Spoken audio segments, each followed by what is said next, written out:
अभिनेता प्रभासच्या साहो सिनेमाची सध्या कमालीची उत्सुकता आहे। या सिनेमातला प्रभासचा लुक सोशल मीडियावर व्हायरल होताना दिसतोय। प्रभास या सिनेमात मॉडर्न रूपात दिसणार आहे।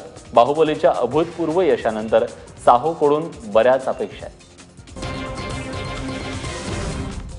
यंदाचा आयफा पुरस्कार सोहळा नुकताच न्यूयॉर्कमध्ये संपन्न झाला। या सोहळ्यासाठी अनेक सेलिब्रिटींची उपस्थिती होती। काल कलाकारांचा हटके लुक भाव खाऊन गेला, तर काहींना मात्र टीकेचा सामना करावा लागला। त्यातलंच एक नाव म्हणजे सोनाक्षी सिन्हा। सोनाक्षीच्या या लुकवर बरीच उलटसुलट चर्चा पाहायला मिळाली। तिचा हा लुक आगामी सिनेमाच्या हेतून करण्यात आला होता, मात्र या लुकमुळे सोनाक्षीला टीकेचा सामना करावा लागला। ऐन पावसाळ्यात मराठी इंडस्ट्रीत लगीनघाई पाहायला मिळते। अमेय वाघ, तृप्ती भोईनंतर आता दिवंगत अभिनेते आनंद अभ्यंकर यांची मुलगी सानिका अभ्यंकर ही लग्नाच्या बेडीत अडकणार आहे।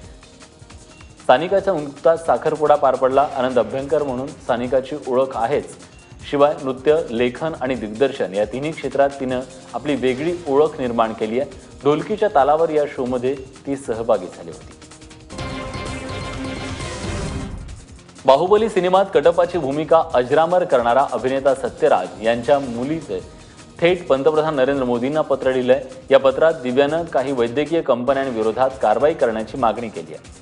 दिव्या डॉक्टर आहे, त्यामुळे औषधाच्या काही कंपन्यांनी दिव्याला तिच्या रुग्णांना काही औषध देण्यासाठी मागणी केली होती, मात्र या औषधातील घटक आरोग्याला हानिकारक असल्याचा दिव्याचा दावा आहे। त्यामुळे ही औषधं देण्यास दिव्यानं नकार दिला। दिव्याच्या नकारामुळे सदर कंपन्यांकडून तिला धमकीही देण्यात आली होती, पण धमक्यांना न घाबरता दिव्यानं थेट मोदींना पत्र लिहित त्यासंबंधीची माहिती दिली। दिव्याच्या पत्राची आता मोदी दखल घेतात का, हे पाहणं महत्त्वाचं आहे। अभिनेत्री ईशा देओल लवकरच आई होणार आहे। नुकतंच ईशानं मॅटर्निटी शूट केलं। पती भरत तख्तानी सोबत तिनं हे फोटो शूट केलंय। सोशल मीडियावर ईशाच्या या फोटोंना बरेच लाईक्स मिळत आहेत। बरेली की बर्फी सिनेमाचं टीझर पोस्टर नुकतंच रिलीज झालंय। अश्विनी अय्यर तिवारी दिग्दर्शित या सिनेमात कृती सेनन आणि राजकुमार राव, आयुष्मान खुराना दिसतील। 18 ऑगस्टला हा सिनेमा रिलीज होणार आहे।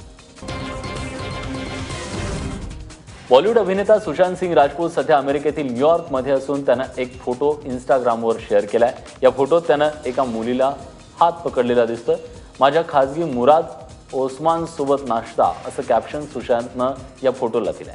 आता सुशांतची पर्सनल मुराद ओस्मान कोण आहे यावरून बरीच चर्चा सुरू आहे।